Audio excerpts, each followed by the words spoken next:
Halo guys, kembali lagi di channel Mr. U. Semoga kalian dalam keadaan sehat.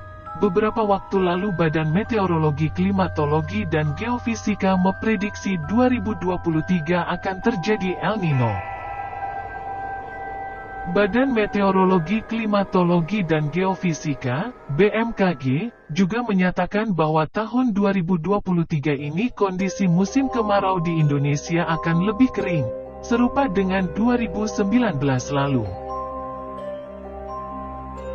Pada bulan Juni tahun 2023 ini, terdapat perubahan anomali suhu muka laut di Samudra Pasifik, yakni anomali suhunya semakin meningkat mencapai angka 0,8 derajat Celcius.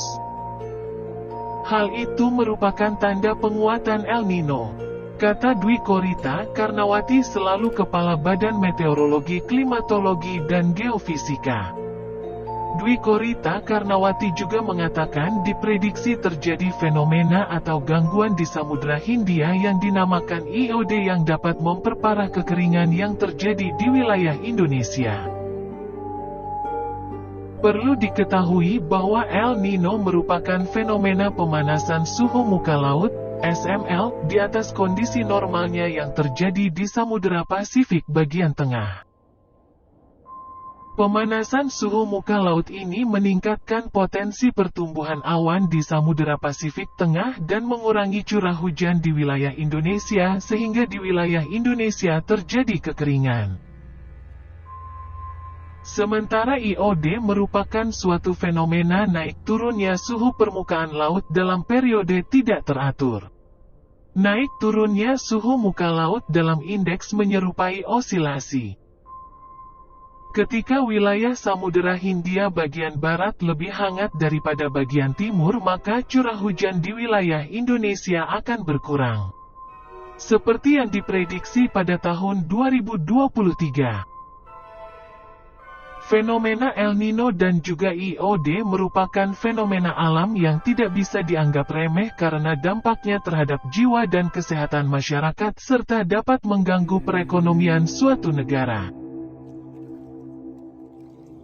Beberapa sektor yang akan terdampak akibat kekeringan panjang adalah pertanian dan juga perdagangan.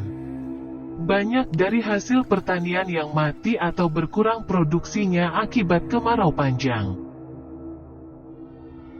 Berkurangnya hasil pertanian ini menyebabkan kelangkaan bahan-bahan makanan di pasaran sehingga harga pun semakin naik. Selain itu, akibat kemarau yang panjang potensi terjadinya kebakaran hutan akan semakin tinggi sehingga dapat menyebabkan masyarakat mengalami masalah kesehatan seperti ISPA, infeksi saluran pernafasan. Beberapa tips yang bisa dipakai untuk menghadapi kekeringan panjang. Pertama, memanfaatkan teknologi modifikasi cuaca ketika masih ada potensi pembentukan awan.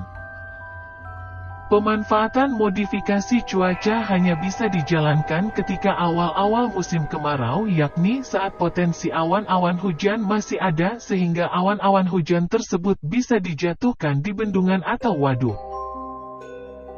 Yang kedua, dengan menanam tanaman yang bisa bertahan di musim kemarau atau kondisi air yang sedikit seperti jagung, kacang hijau, kacang panjang, labu dan lainnya. Yang ketiga, meminimalisir keluar rumah ketika banyak asap akibat kebakaran hutan. Apabila ingin keluar rumah, kenakan masker dan juga kacamata supaya tidak terjadi ISPA dan iritasi mata.